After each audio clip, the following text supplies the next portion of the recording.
Capítulo 19. Pauline. Era a primeira vez em que eu quebrava os sacramentos. Rezei para que os deuses fossem entender enquanto todas as primeiras filhas eram chamadas para irem à frente acender uma lanterna de vidro vermelho e colocá-la na base da pedra memorial. Então, elas entoaram as memórias sagradas dos mortos pelo príncipe e pelos seus companheiros falecidos, a mesma prece que eu tinha entoado para Micael, dia após dia, lá em Terravin. Será que todas as preces haviam sido desperdiçadas, já que Micael estava vivo? Afundei as unhas na carne da palma da minha mão. Eu não sabia ao certo nem mesmo de quem deveria sentir raiva. Dos deuses? De Lia. De Micael.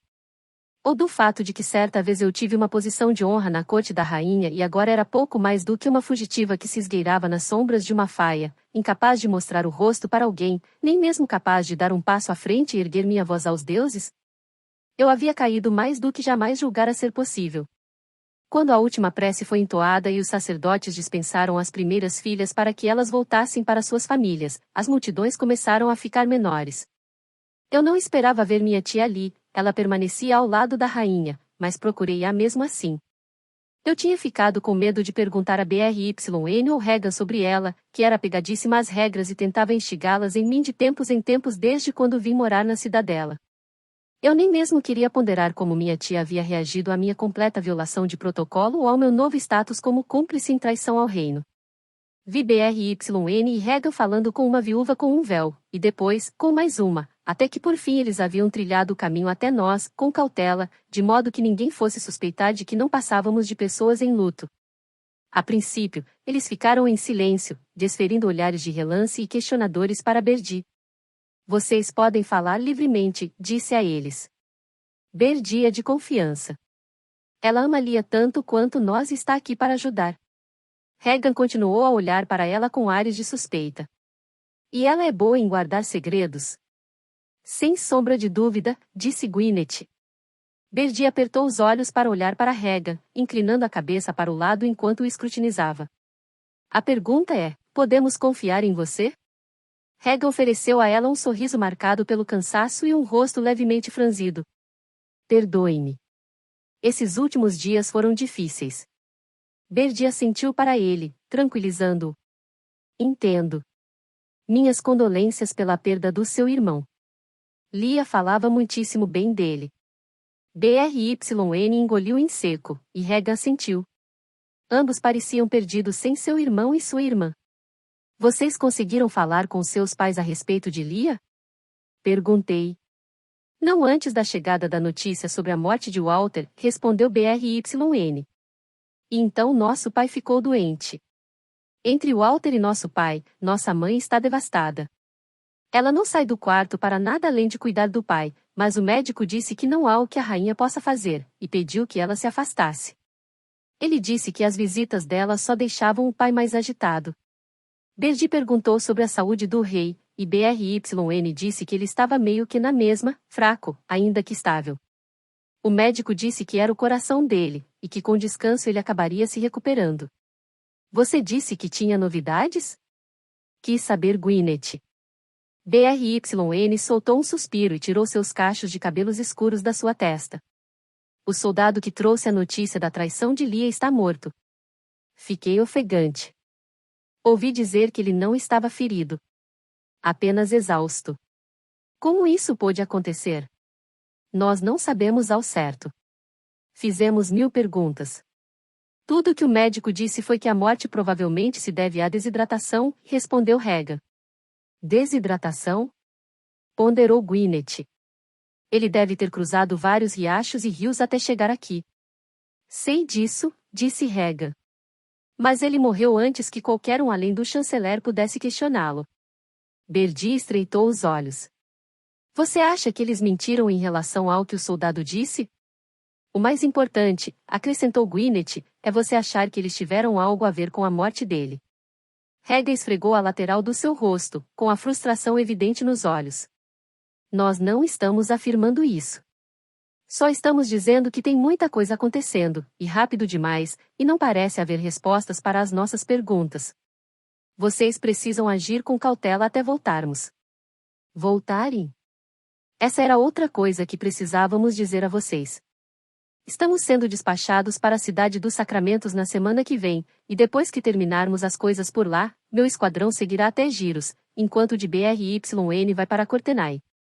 Faremos paradas em cidades ao longo do caminho. Vocês dois estão de partida? Falei, um pouco alto demais, e Gwyneth pigarreou, como lembrete. Baixei o tom de voz. Como isso é possível com Walter morto e o seu pai doente? Você é o príncipe da coroa agora, e BRYN é o próximo. Vocês não podem sair de Cívica. Pelo protocolo, pelo menos um de vocês deve. BRYN esticou a mão e deu um apertãozinho nas minhas. Esses são tempos difíceis, Pauline. As fundações de Morriga estão abaladas. Os reinos menores viram as querelas entre nós e Dalbrec. O príncipe da coroa foi assassinado junto com os filhos de grandes nobres e lordes. Meu pai está doente e se presume que minha irmã tenha unido forças aos inimigos. O capitão da vigília disse que agora não é hora de se entrincheirar e se acovardar, mas sim de mostrarmos a nossa força e a nossa confiança. Isso foi decidido pelo gabinete. Eu e Regan também questionamos a ordem, mas meu pai confirmou que era isso que ele queria. Foi você mesmo que falou com ele? Questionou Berdi. Regan e BRYN olharam um para o outro por um breve instante, e alguma coisa não dita se passou entre eles. Sim, foi a resposta de Regan. Ele assentiu afirmativamente quando questionamos sobre essa ordem. Ele não está bem. Disse Gwyneth, com descrença. Ele não estava pensando com clareza. Isso deixará o trono em risco caso ele piore. O médico nos garantiu que é seguro partirmos, e, como disse o capitão da vigília, nada pode fortificar mais a confiança das tropas e dos reinos vizinhos do que a presença dos filhos do rei. Olhei para BRYN e Regan, cujas expressões transmitiam mensagens confusas. Eles estavam dilacerados. Isso não tinha a ver somente com a restauração de confiança. Isso é para provar que vocês ainda são leais à coroa, mesmo que sua irmã não seja. Regan assentiu. Uma família dividida instala medo e anarquia. Essa é a última coisa que precisamos agora. E havia medo.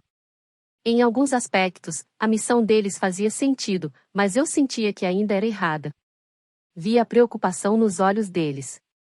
Vocês dois ainda acreditam em Lia, não é? A expressão nos olhos de BRYN se suavizou. Você nem precisa perguntar, Pauline. Nós amamos nossa irmã e a conhecemos. Por favor, não se preocupe. Confie entre nós quanto a isso.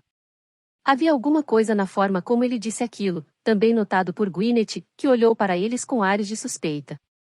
Vocês não estão nos contando tudo. Não estamos deixando de lhes contar nada, disse Regan em tom firme. Ele olhou para minha barriga, que mal ficava disfarçada mesmo com um manto folgado. Prometam a nós que vocês vão se esconder. Fiquem longe da cidadela. Voltaremos assim que possível. Eu, Berdi e Gwyneth trocamos olhares de relance, e depois assentimos. Que bom, disse BRYN. Nós vamos até o portão com vocês. O cemitério estava quase vazio. Apenas algumas pessoas de luto permaneciam por ali. O restante havia voltado para as suas casas a fim de se preparar para as memórias sagradas da noite. Um homem jovem, trajando uma armadura completa e com as armas nas laterais do corpo, permanecia de joelhos diante da pedra memorial, com a cabeça curvada, todos os ângulos de seu corpo suportando uma profunda agonia. Quem é aquele? Perguntei. Andrés, filho do vice-regente, disse Regan. Ele é o único do pelotão de Walter que ainda está vivo. Ele estava doente, com febre, quando os soldados saíram em cavalgada, e não pôde seguir com eles. Ele vem todos os dias aqui, desde que a pedra foi colocada, para acender uma vela. O vice-regente disse que Andrés está atormentado pela culpa por não ter estado lá com seus companheiros soldados. Para que pudesse morrer também. BRYN balançou a cabeça. Para que talvez todos eles pudessem ter vivido. Todos ficamos com nossos olhares fixos nele, provavelmente cada um se perguntando a mesma coisa: um soldado a mais poderia ter feito a diferença? Quando os irmãos foram embora, falei para Gwyneth e Berdi esperarem por mim, que logo eu estaria de volta. Eu entendi a culpa de Andrés, a angústia de reviver momentos que poderiam ter corrido de forma diferente. Naquelas semanas depois que Lia desaparecera, revivi milhares de vezes aquela manhã em cada e me arrastou para um arbusto, pensando que eu deveria ter pego a faça dele, que deveria tê-lo chutado, feito alguma coisa que pudesse ter mudado tudo, mas, em vez disso, havia somente tremido, paralisada com o terror, enquanto ele pressionava o rosto junto ao meu e ameaçava nos matar. Se eu tivesse uma segunda chance, teria feito tudo bem diferente. Quando voltei, Andrés ainda estava ajoelhado na pedra do memorial. Talvez eu pudesse extrair desse momento 2 propósitos que ajudariam a nós dois. Se ele amava o pelotão e o Walter tão profundamente, também sabia o quão chegados eram Walter e Lia. Ele podia ser um daqueles que ajudaram Walter a plantar falsas pistas quando eu e Lia fugimos. Quando me aproximei dele, o soldado ergueu o olhar, procurando nas sombras o meu capuz. Eles eram bons homens, falei. Ele engoliu em seco e assentiu, concordando. Ninguém pensava isso mais do que Lia. Tenho certeza de que ela nunca os teria traído. Observei-o com atenção para ver se ele se recuava ao ouvir o nome dela. Ele não o fez. Lia, disse ele, pensativo, como se estivesse se lembrando de alguma coisa. Só os irmãos dela a chamavam assim. Você a conhecia bem? Não, e falei, percebendo o meu erro. Mas encontrei o príncipe Walter certa vez, e ele falou com carinho dela. Ele me informou sobre a devoção que eles tinham uns pelos outros. O soldado assentiu. Sim, todos os irmãos reais eram próximos. Sempre invejei isso neles. Meu único irmão morreu quando eu era pequeno, e meu meio-irmão, ele balançou a cabeça. Bem, isso não vem ao caso. O rapaz ergueu o olhar para mim, olhando-me com mais atenção, como se estivesse tentando me ver melhor. Não acho que tenha escutado o seu nome. Como você se chama? Busquei rapidamente por um nome, e o da minha mãe me veio à cabeça. Marisol, respondi. Meu pai tem uma mercearia no próximo vilarejo. Vim prestar meus respeitos e ouvi algumas das outras pessoas que estavam aqui de luto mencionarem que você era o único sobrevivente. Espero que não tenha invadido sua privacidade. Apenas desejava oferecer-lhe um pouco de conforto. Isso foi obra de bárbaros impiedosos e de ninguém mais. Não havia nada que você pudesse ter feito. Ele esticou a mão e, com audácia, apertou a minha. Assim me disseram outros também, inclusive o meu pai. Estou tentando acreditar. Senti-me recompensada quando um pouco de agonia que estava na expressão dele se foi. Manterei-os nas minhas memórias sagradas. E você também, prometi. Deslizei e soltei a minha mão da dele e beijei 2 dedos, erguendo-os aos céus antes de me virar e ir embora. Obrigado, Marisol, ele me respondeu. Espero que nos vejamos de novo. Muito definitivamente você me verá, Andrés. Os olhos de Gwyneth lampejam o ramo com raiva quando me juntei a ela de novo. Falando com o filho do vice-regente? Como isso é ficar escondida? Respondi a ela com um sorriso presunçoso. Tenha um pouco de fé em mim, Gwyneth. Não foi você que disse que eu tinha que parar de bancar a boa menina? Ele pode saber de alguma coisa que acharemos útil. Talvez agora eu tenha me tornado uma espiã.